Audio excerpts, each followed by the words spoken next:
अन्न सुरक्षा हा विषय केवळ कायदा किंवा नियम म्हणून बघू नये, तर व्यवसायाचं खरं यश, विश्वास आणि सुरक्षा या दृष्टीनं अंमलात आणावा, असा सल्ला हॉटेल उद्योजक आणि केटरिंग व्यावसायिकांना देण्यात आला. कोल्हापूर केटरर्स वेलफेअर असोसिएशन आणि कोल्हापूर हॉटेल मालक संघ यांच्या वतीनं आज 1 दिवसाची अन्न सुरक्षा प्रशिक्षण कार्यशाळा घेण्यात आली.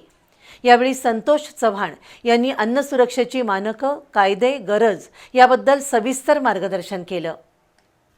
कोल्हापूर हॉटेल मालक संघ आणि कोल्हापूर केटरर्स वेलफेअर असोसिएशन यांच्या वतीनं आणि महाराष्ट्र उद्योजकता विकास केंद्र यांच्या सहकार्यातून आज 1 दिवसाची अन्न सुरक्षा प्रशिक्षण मार्गदर्शन कार्यशाळा झाली. त्याला कोल्हापूर हॉटेल आणि केटरिंग क्षेत्रातील सुमारे 150 जण उपस्थित होते. शिवाजी विद्यापीठात झालेल्या या कार्यशाळेत अन्न सुरक्षेचं महत्त्व, कायदे आणि नियम याबद्दल माहिती देण्यात आली.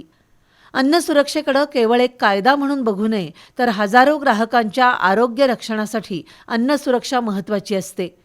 कोणत्याही हॉटेल अथवा केटरिंग व्यावसायिकांनी अन्नाच्या चवीच्या बरोबरीनं अन्नाची शुद्धता आणि सुरक्षा जपली पाहिजे, तरच सुरक्षित व्यवसाय होईल आणि उज्ज्वल भवितव्य असेल, असं संतोष चव्हाण यांनी सांगितलं.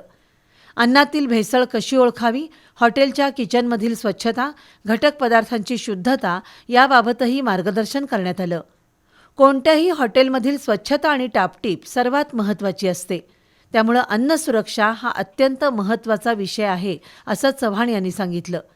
यावेळी हॉटेल व्यावसायिकांनी विचारलेल्या प्रश्नांचंही निरसन करण्यात आलं. कार्यक्रमाला हॉटेल मालक संघाचे अध्यक्ष सचिन शानभाग, विवेक शिंदे, रोहन काटे, उदय भोसले, रोहन दुधाणे, विनायक शिले, महावीर सन्नक्के, योगेश सावंत यांच्यासह अन्य पदाधिकारी, सभासद उपस्थित होते.